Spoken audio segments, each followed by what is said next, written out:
अस्सलाम वालेकुम viewers, welcome to pharma cure. उम्मीद है आप बखैर व आफियत होंगे। लास्ट वीडियो के अंदर हमने एंटी हाइपरटेंसिव ड्रग जो कि प्रेगनेंसी में इस्तेमाल होती हैं उनके हवाले से आप लोगों के साथ डिटेल शेयर की थी।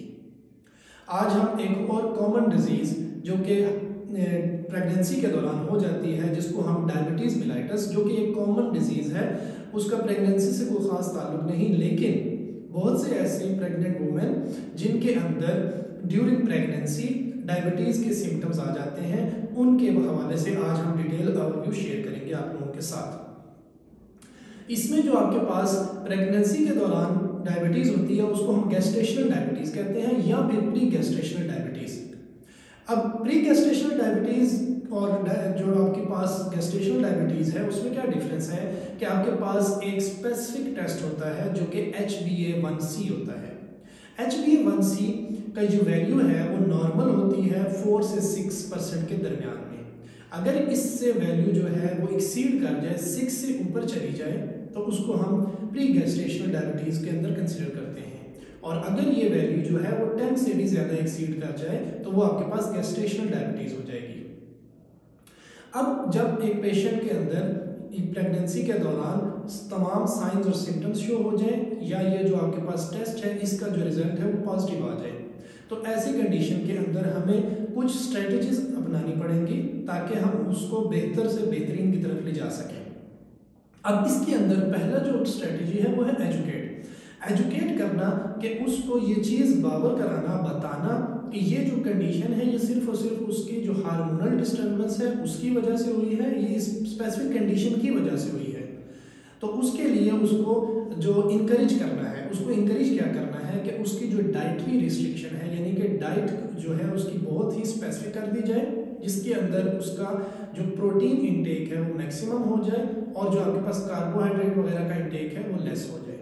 सेकेंडली, ऐसी एक्सरसाइजेस जो कि वो हो सकती है जिसके अंदर हम वॉक को कंसिडर करते हैं, क्योंकि आपके पास प्रेगनेंसी की कंडीशन के अंदर आप तमाम एक्सरसाइजेस भी नहीं कर सकते। इसके अलावा आपकी जो है रिड्यूस वेट को रिड्यूस रखना बेहतर है। उसके लिए आगे हम इसी वीडियो के अंदर आपको बताएंगे कि कौन सी मेडिसिन जो कि डायबिटीज़ को भी कंट्रोल करती है और साथ में वेट को भी रिड्यूस करती है। सेकेंडली, उसके अंदर एक डिसकंटिन्यू की भी स्ट्रेटजी यूज़ की जाती है कि अगर कोई पेशेंट पहले से डायबिटिक है और उसको प्रेगनेंसी के अंदर भी डायबिटीज़ की वही जो साइंस एंड सिम्टम्स हैं वो शुरू हुए हैं, तो ऐसे पेशेंट को अपनी डायबिटिक जो मेडिसिन हैं उसके अंदर उसको कुछ मेडिसिन को डिसकंटिन्यू करना होगा, जिनके अंदर आपके पास जितने भी आपके पास पायोग्लाइटाजोन है, ग्लाइमिप्राइड वगैरह है, उनको उसको डिसकंटिन्यू करना होगा। इसी वीडियो के लास्ट में हम बताएंगे कि कौन से ड्रग ऑफ चॉइसेस वो इस्तेमाल कर सकते हैं।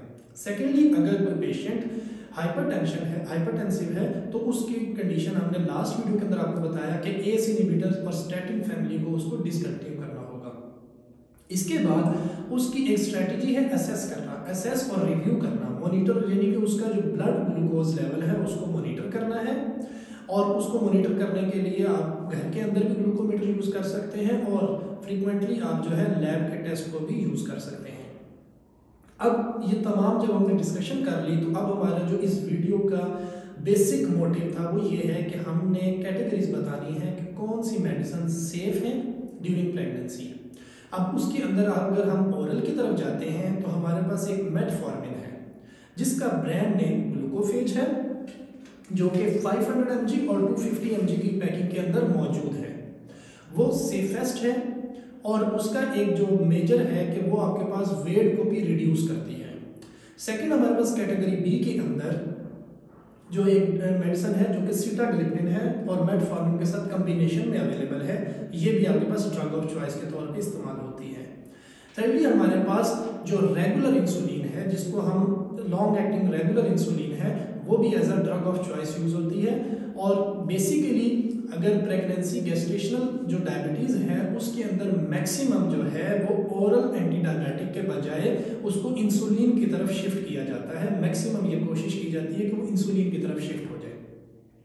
फिर इंसुलिन के अंदर भी आपके पास मुख्तलिफ इंसुलिन आ जाती हैं, जिसमें आपके पास लिस्प्रो इंसुलिन है, डेटिमर इंसुलिन है जो कि लॉन्ग एक्टिंग है, और ग्लार्गिन इंसुलिन है जो कि कैटेगरी सी में फॉल करती हैं, यानी कि अगर आपके पास चॉइस हो तो आपने पहले जो रेगुलर इंसुलिन है या फिर आपकी जो लिस्प्रो इंसुलिन है उसको आपने प्रेफर करना है ओवर ग्लार्गिन इंसुलिन। इसके बाद कैटेगरी सी के अंदर आपके पास 2-3 मेडिसिन हैं, जिसमें ग्लाइमिक्लामाइड है जो कि आपके पास डायोनिल के ब्रांड फॉर्म में आता है। इसके अलावा ग्लाइमिप्राइड है जो कि गेटरिल 1, 2, 3, 4 की पैकिंग के अंदर मौजूद है, वो भी आपके पास कैटेगरी सी में है। लेकिन इसमें बार बार यही रिकमेंड किया जाता है कि अगर पेशेंट जो है वो इंसुलिन को बियर कर सकता है, इंसुलिन को यूज़ कर सकता है, तो वो ओरल एंटी डायबिटिक के बजाय आपके पास इंसुलिन के ऊपर शिफ्ट हो जाए। उम्मीद है आपको ये इन्फॉर्मेशन अच्छी लगी होगी। काइंडली चैनल को सब्सक्राइब कर दीजिएगा, वीडियो को ज़्यादा से ज़्यादा शेयर कर दीजिएगा। Thank you.